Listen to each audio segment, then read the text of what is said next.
Okay, well, it's an absolute great pleasure to be here for the second Elephant Conference, and I should make it clear that I was a participant in the first Camel Conference, and this is a picture, a group photo of that picture.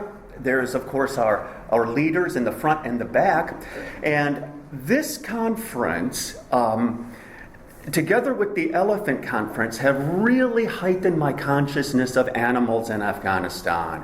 I had my sort of early career organized around essentially the political economy of Afghanistan, colonial 19th century Afghanistan. I am very pleased to say the publisher of my second book in that regard is here with us today.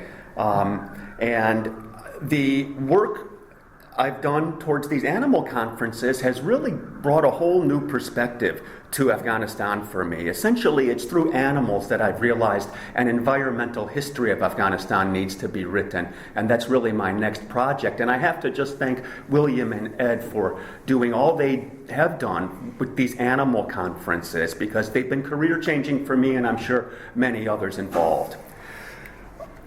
So today, I'd like to talk about the place of elephants in the Illustrated London News. And I got to this topic through my first paper on elephants presented in Bangalore a few years ago now, where I tried to examine the elephant as a kind of index of relationships between Afghanistan and India. And in that context, I harnessed a lot of images about elephants in Afghanistan, particularly in the Second Afghan War, 1878 to 1880, that was covered in great detail by the London Illustrated News.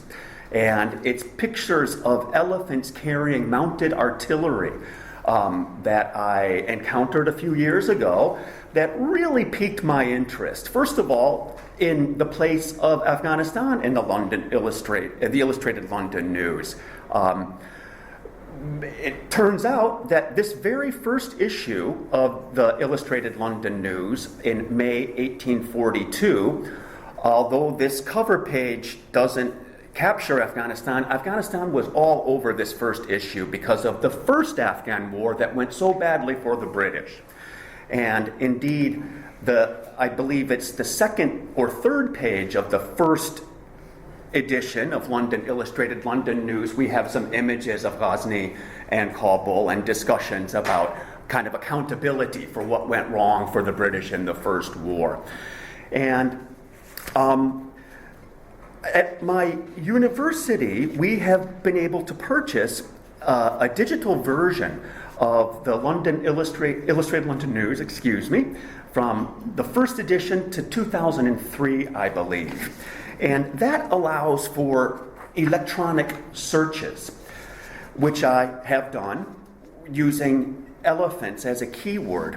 And I had some inconsistencies, but it seems as if there are 2,907 references to elephants in the Illustrated London News, 166 titles that carry the word elephant, 650 captions, and just a profusion of images, both drawings and photographs of elephants.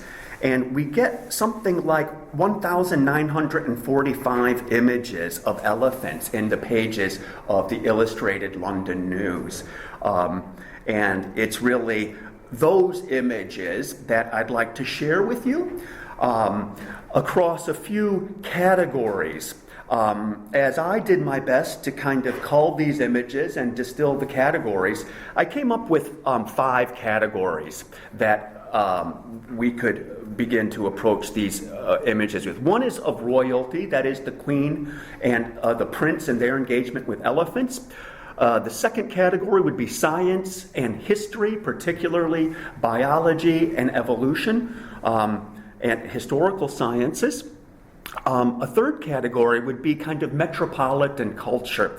And here is where we can really appreciate the fact that the Illustrated London News was a vehicle that brought the empire home to the metropole on a weekly basis with just information about all aspects of the British Empire and India, Afghanistan, and here we have elephants all over the world, Africa and Asia, being brought to the reading and viewing public here in London and across the imperial public more generally. A fourth category is of kind of just the natural habitat, the spectacle, as it were, of the magnanimous elephant. And the final category would be kind of ceremonies, public ceremonies, and sporting activities.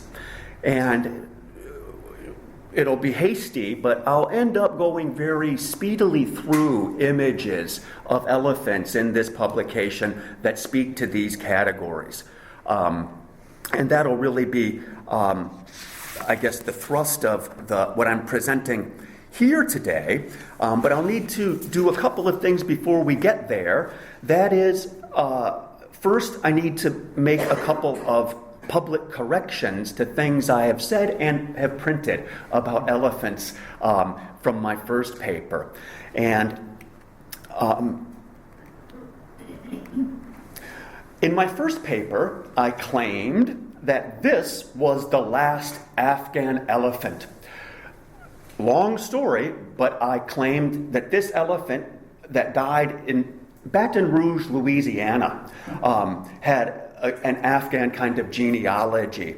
And I was contacted, thankfully these papers are published, and I was contacted by someone who said, you know, Professor Hanifi, that was a lovely paper, but you're wrong on a few different things. And that person happened to be Gunther Noge.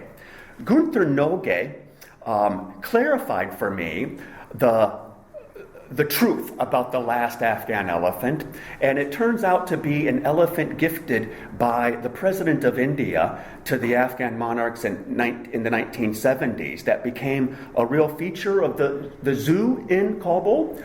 And it's around this elephant that a number of zoological sciences took shape at Kabul University, and a whole series of intellectual exchanges between Germany and Afghanistan kind of routed through elephants and the zoo and sort of the faculty at Kabul University.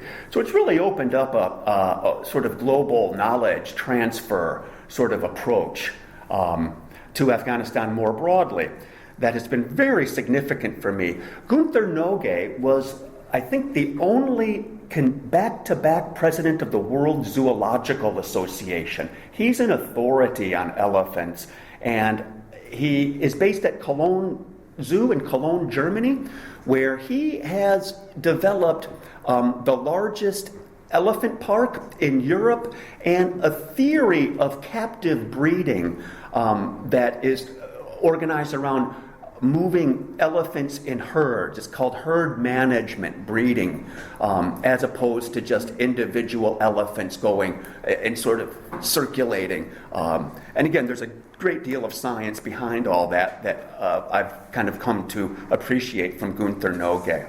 And again, this is proven to be very successful with a number of births in Cologne. So he's a real important figure, and I feel really grateful to have come to know him. Just want to backtrack, and this elephant is an image of the first elephant that apparently made it to England in 1255, a gift of the King of France. And of course, this is a big feature of the tour of the Tower of London. My daughter-in-law just was here and went on this tour, and it's apparently quite a significant component of the tours at the University of London, the history of this elephant and its care. And then, of course, most recently, we have the Queen opening up, is it Whipsnade Zoological Gardens? So from 1255 to 2017, we've got 800 years sort of elephant history to cover, but we'll just work through the Illustrated London News. Now, the Illustrated London News, I need to say a few words about it because it is such a significant publication. And what it really did was routinize the use of images in a periodical. And of course, images have their own power, but when you combine them with text, we have a really amplified power of this publication for the imperial public. And this publication was extremely prominent during the Victorian era and really well through the 20th century. The Illustrated London News was a feature of kind of public culture and discourse, as I understand it here. And the sort of volumes of circulation go something like 26,000 copies for the first edition. It cost 6 pence. And then the next year, 42,000. By the end of the 1850s, 300,000 copies of this magazine per week. It's a weekly magazine, every week. 16 pages of abundantly illustrated material, as well as they advertised 48 columns of news. And this would be news from throughout the world, British Empire in particular, as well as local news. And this magazine gained a foothold here through the kind of creative marketing of its founder named Henry Ingram, who did a number of things to advertise this journal, such as putting 200 guys in sandwich board placards and had them walk around the Bank of England sort of advertising things. The sort of gimmicks he had for those who would buy 6-month subscriptions in advance, they would get this sort of panorama of London as a gratis gift. The Crystal Palace exhibition in 1851 received abundant coverage and kind of special fold-outs. And so there's a lot of supplements to the basic Illustrated London News, a lot of special issues, a lot of really distinguishing features that made it so prestigious and prominent here. Color, the first use of kind of color in print. This is, I believe, 1852 or 5. A Christmas edition, a special Christmas edition that then became an annual sort of feature. So there's just a lot about this publication that we need to understand the place of elephants in it. And essentially, my approach here is really to treat it as a feature of book culture. So there's a lot of information about the labor, the production sort of processes, the technologies involved, the business side, and the readership side of this publication that interest me beyond just elephants.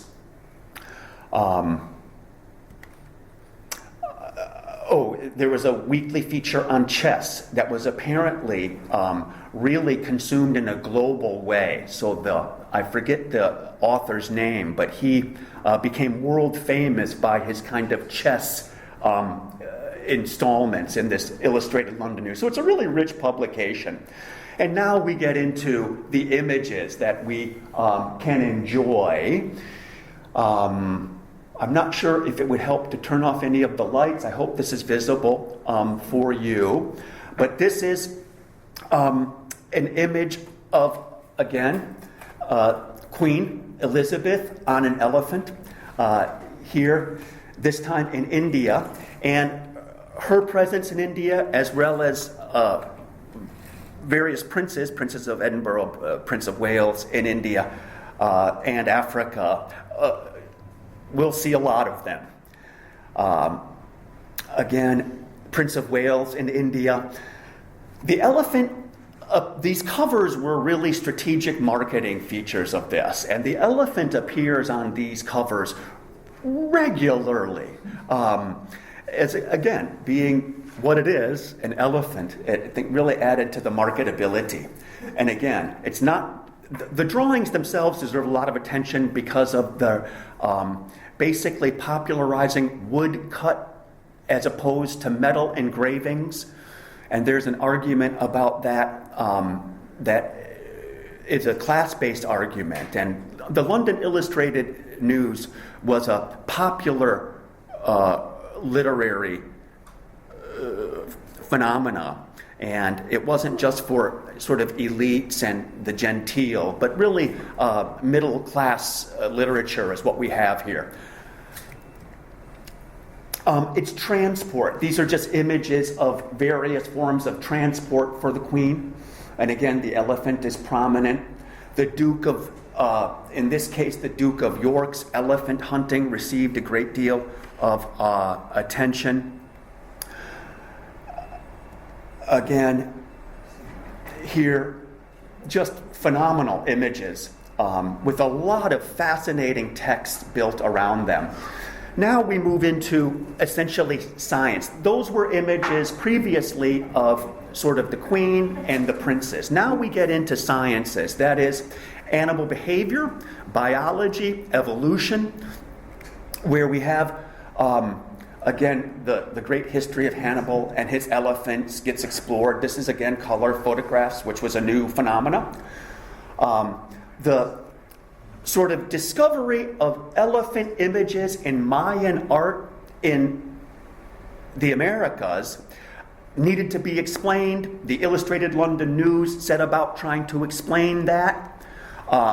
Sort of the history of elephant migrations and cultural production. Again, not for a scientific academic audience, but for a popular audience.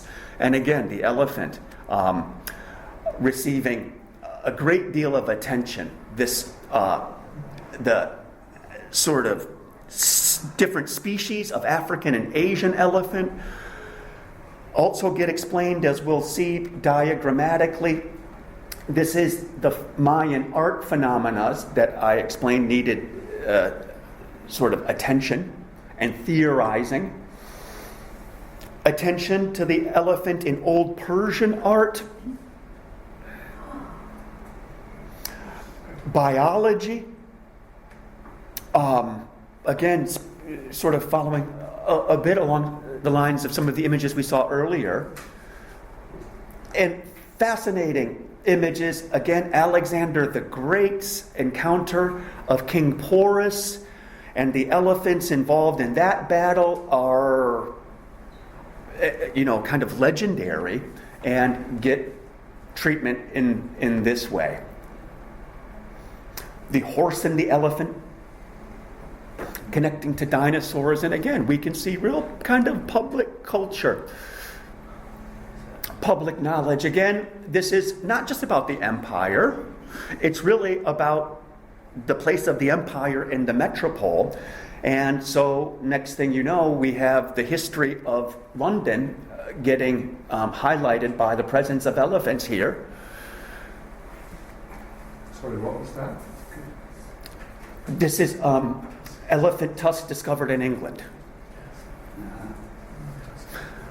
I'm sorry if those of you in the back can't see these. The question of the elephant ears, getting just a great deal of kind of scientific and some extent folklore. Archaeology of the elephant in China. So it's really global, local. And the town, I believe, of Susa in Iran.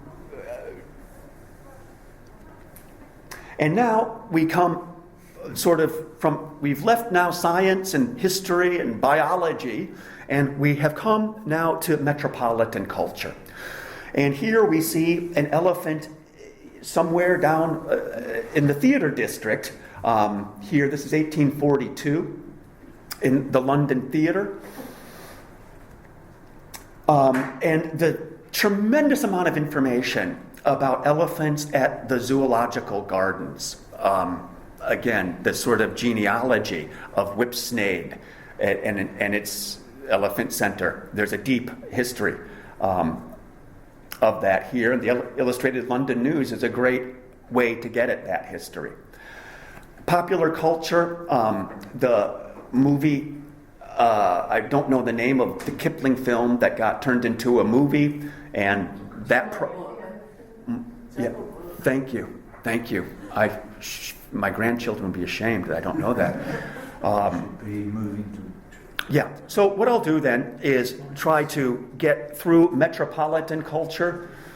And again, animal rights become a part of metropolitan culture. And so the tusk trade and the only surviving coat of elephant armor here in England. And again, the killing of an elephant in France for food. And again, just the presence of elephants being fed various things. I think this is an alcoholic drink, which gets attention. Quite common. Elephants in the, again, Viceroy of India has a kind of metropolitan feel. But this is more getting us into just the spectacle of the elephant that gets presented in the Illustrated London News. And I'll go through these rather quickly. They're both from Africa and Asia, transporting of elephants. It's just, there's a tremendous amount of information about elephants moving. And the corrals, elephant corrals. And again, I'll just sort of move relatively quickly. The capturing and training and taming of elephants gets both photographic but also wood engraving treatment. This is, again, capturing and training. Just the spectacle of the elephants. Again, here we start getting into sports, and again, hunting is a sport, but elephant sort of wrestling contests or sports, and ceremonies. Just a tremendous amount. That must be out of place, Trafalgar Square. These are a bit out of place. This might have been better with the history part. But hunting, plowing, the infamous white or pink elephant, again, from Thailand, makes its way here. Elephant in captivity, and the narrative is basically how this particular elephant in the bottom right was really unhappy being in there and made it really difficult for his captors. Again, here in the context of celebration of Vishnu, use of the elephant, wrestling in the upper right with other animals, sort of fights across a wall, again in India. Just fantastic. This was, again, another white elephant and its ritual adornment. A tooth of the Buddha being carried by a trousered elephant. I'm not sure if there's anything more impressive.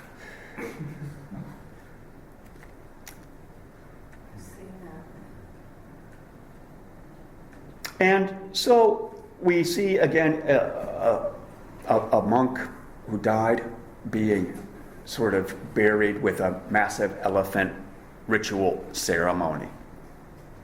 I think this comes close to wrapping it up, except for the Raja of Kashmir being sort of enthroned on the back of an elephant. And so what I hope to provide here is just a sense that the place of the elephant it's conspicuous in the Illustrated London News, and it's tied to a lot of other kind of conceptual dimensions of not just the elephant, but elephant science, and of course the place of this magazine in sort of an emerging print culture for the British public. Okay? Thanks a lot for your time.